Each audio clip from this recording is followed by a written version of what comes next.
आज आपसे एक संवाद का एक विशेष अवसर बना है और वो ये है कि मुजफ्फरपुर विश्वविद्यालय से का अंगीभूत कॉलेज है ये LNT ललित नारायण मिश्रा महाविद्यालय।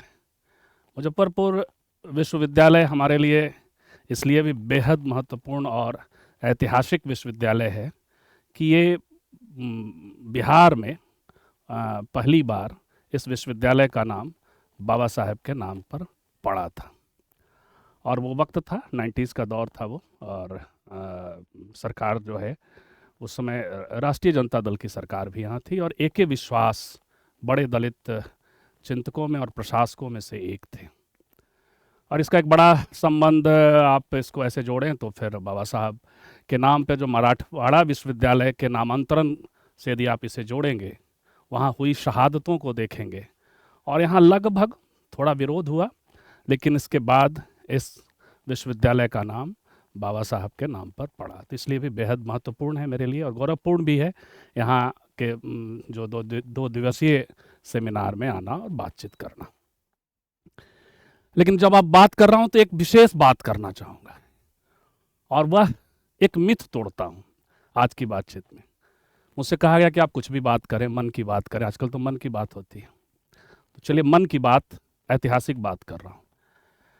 और वो ये कि महिला आरक्षण, इसको लेकर के एक आम धारणा है कि 1975 में टुवर्ड्स इक्वलिटी रिपोर्ट आया और उसके बाद इसको लेकर के, महिला आरक्षण को लेकर के एक विमर्श भी हुआ और दबाव तंत्र भी बना। और हमें जैसा कि पता है 1998 में CPI से संबद्ध संसद सदस्य रही हैं और तो उन्होंने पहली बार महिला रिजर्वेशन बिल ड्राफ्ट भी किया था और पेश भी किया था। लेकिन मिथ ये मिथ है इतिहास क्रम। सच्चाई यह है कि 1942 में नागपुर में एक डिप्रेस्ड क्लास का एक सम्मेलन हुआ था। उस सम्मेलन में एक दिन का सेशन दलित महिलाओं का सेशन था, उसमें बाबा साहब खुद उपस्थित थे और वहाँ जो प्रस्ताव पास हुए थे उसमें महिला रिजर्वेशन का भी एक प्रस्ताव था। तो कई बार ऐसा होता है, इसीलिए इस तरह के सेमिनारों की बहुत महत्ता है, जो विषय रखा गया था। कई बार ऐसा होता है कि इतिहास में बहुत सारी चीज़ें, बहुत सारे फैक्ट चयनित तरीके से आते हैं, उपेक्षित हो जाते हैं। इसलिए मैंने कहा कि आज कुछ अलहदा यदि बात करनी है तो यह बात करना ज़्यादा बेहतर होगा। यदि इसके जो इस चैनल के दर्शक हैं तो इसकी जानकारी यदि उन्हें होगी तो बहुत अच्छी बात है, और नहीं जानकारी है तो इस बात को आगे एक तो शोध के जरिए भी आप देखें और इस बात को आगे बढ़ाने की कोशिश करनी चाहिए। वक्त क्या था? वो वक्त था पूरे देश में हिंदू कोड बिल को लेकर के सर्वे हो रहे थे। इसके पहले कि बाबा साहब अंबेडकर हिंदू कोड बिल को लेकर के आगे बढ़ते हैं, उसके पहले एक सर्वे पूरे देश भर में हुआ और उस वक्त में हम जहाँ हैं, बिहार से आने वाले हैं, तो बिहार में हिंदू कोड बिल को समर्थन नहीं मिला। हिंदू कोड बिल को लेकर के मुजफ्फरपुर का जो या मोतिहारी का जो कोर्ट था, दरभंगा का जो कोर्ट था, इन सब ने उसके खिलाफ अपना मत दिया था, उनका जो बार काउंसिल था।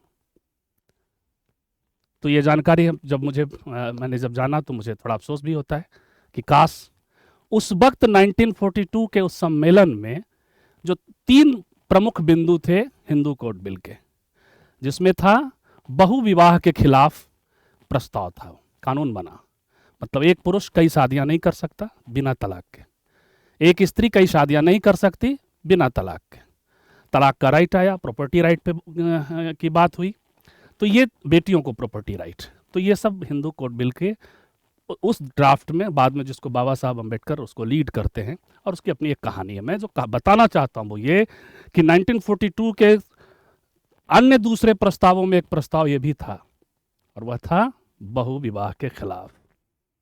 कितना रेडिकल है दलित स्त्रियों का पक्ष।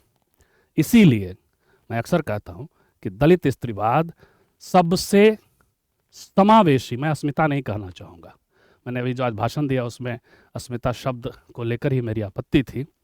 तो दलित अस्मिता दलित स्त्रीवाद और दलित स्त्री विमर्श सर्व समावेशी, सबको लेने वाला, लेकर चलने वाला, जिसमें सभी वर्ग सभी जाति की महिलाएं उसमें शामिल होती हैं, वो एक धारा है। और दलित स्त्री विमर्श को लेकर मैं अक्सर कहता हूं कि न्याय का सबसे पक्षधर विचार है। बहुत बहुत धन्यवाद। ये उपयोग के लायक